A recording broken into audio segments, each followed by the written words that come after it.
All right, so in today's lesson, we're going to be talking about solutions a little bit more. So you'll remember in the last lesson that we talked about how the solvent in a solution is the thing that does the dissolving, and solute is the thing that gets dissolved, right? So we're going to talk about water because water is a super amazing solvent. In fact, it's such a good solvent that we refer to it as the universal solvent because it'll dissolve so many substances. And there are a few reasons for that, and I want to briefly discuss some of the highlights there, right? So you'll remember that water has the chemical formula H2O. And that if I'm drawing its Lewis structure, I'm going to be looking at the total number of electrons, that being the 6 contributed by the valence shell of oxygen, and then 1 each from the hydrogens. And that gives us a total of 8 electrons. And so when I draw out my structure, I'm going to bond my hydrogen and my oxygen together, and my hydrogen and my oxygen together here in covalent bonds. And then I have these extra electrons that stay non-bonded on oxygen. And so, overall this is a fairly small molecule. Oxygen is fairly small, and each hydrogen is really small. And so that is important. Now, secondly, it contains these polar covalent bonds. If I were to look at the electronegativity difference between hydrogen and oxygen, then I would see that oxygen has a higher value for electronegativity, and it's going to be pulling those electrons a little bit closer to itself, and so we say that it has a slightly negative pole. And then my hydrogens, each of them, as a result, are losing a little bit of the electrons around them, and so we say that they have a slightly positive pole, each of them, right? And so that reality results in water being quite polar as a molecule. Let me expand on that.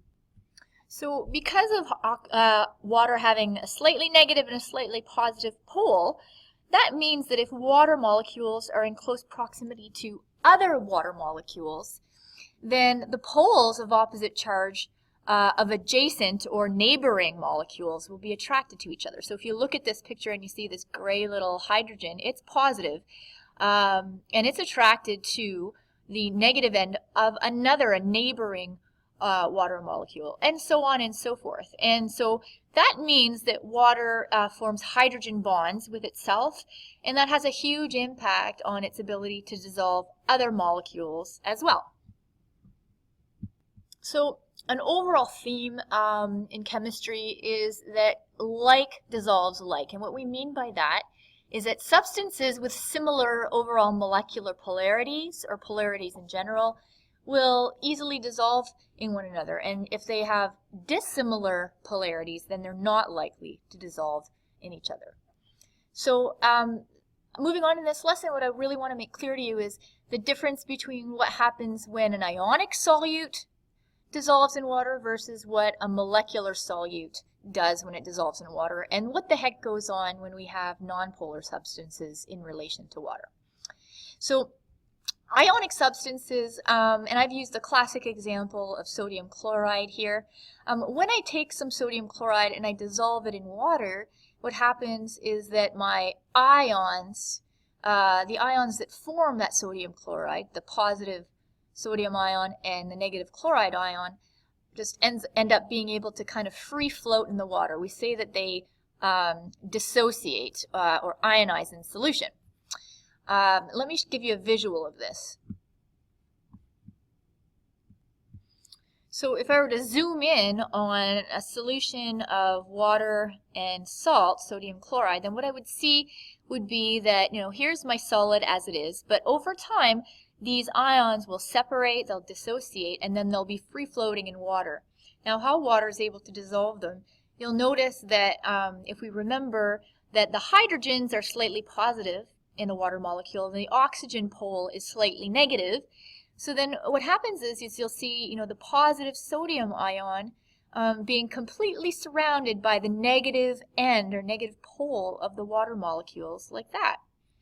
Now on the flip side, our chloride ions are super attracted to the positive hydrogen ends of the water molecule. So essentially in solution, if you have enough water molecules, the water molecules will surround the ions in based on what pole the water molecule is going to be attracted to the ion. Then you're going to see it surround at different ends. And that prevents this negative ion and this positive ion to sort of reforming the solid. So if we're talking about a saturated solution, then we don't have enough of these water molecules to dissolve and surround and separate the cation and anions in the solid. And so what we see as a result is this precipitate that forms.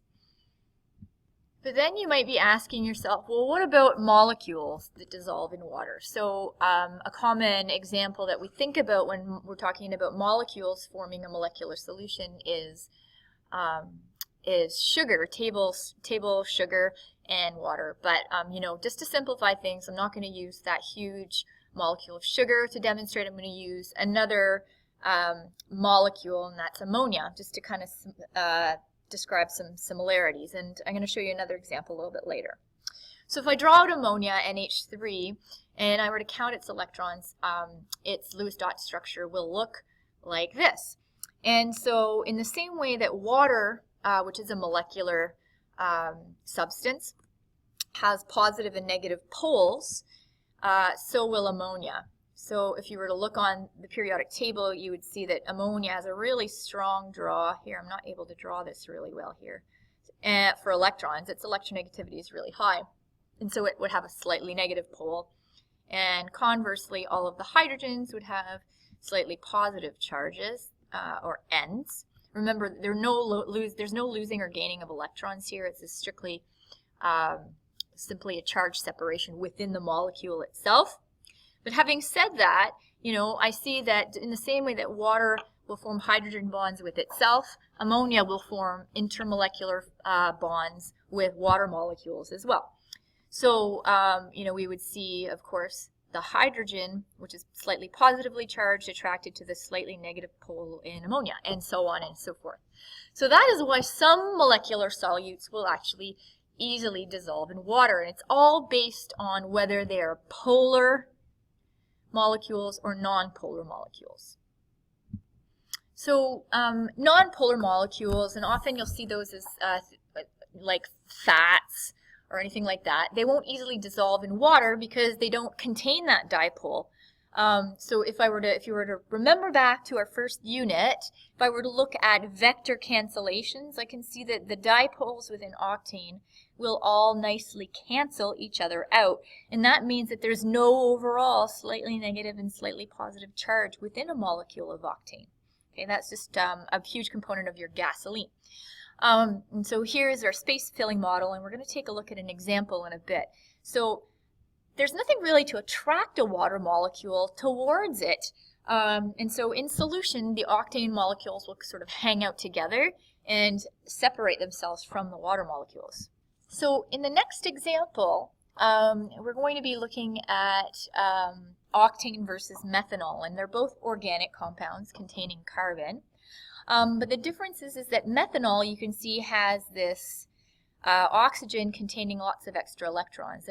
And what that does is it creates that bend in methanol and makes overall methanol a polar molecule because it's not symmetrical. So let's compare methanol and octane in terms of what happens in water. So remember again, you know, this red molecule with two white ends is representing our water molecule. And the methanol, it's hard to see here, but it's the little black one with the three little dots there. So over here we have octane, which is our large nonpolar molecule. So when I have methanol and I have water together, then what they do is they will dissolve because they both have similar polarities. They're both polar molecules. And so we can see that in solution. They would both mix, and we wouldn't be able to see one layer from the other. They're all just intermingled, dissolved. Whereas if I take my octane, again, here's another way of describing that octane molecule, and I try to place it in water as a solvent, what I'm going to see is I'm going to see the gasoline mixture, the octane mixture on top, and then my water mixture on the bottom, forming what we call a heterogeneous mixture.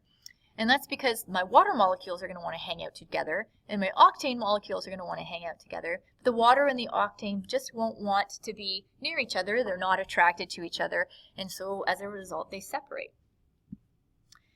So I'm going to post another video on Google Classroom for you to watch in association with this note. Please feel free to ask any extra questions that you need to in order to make sense of this.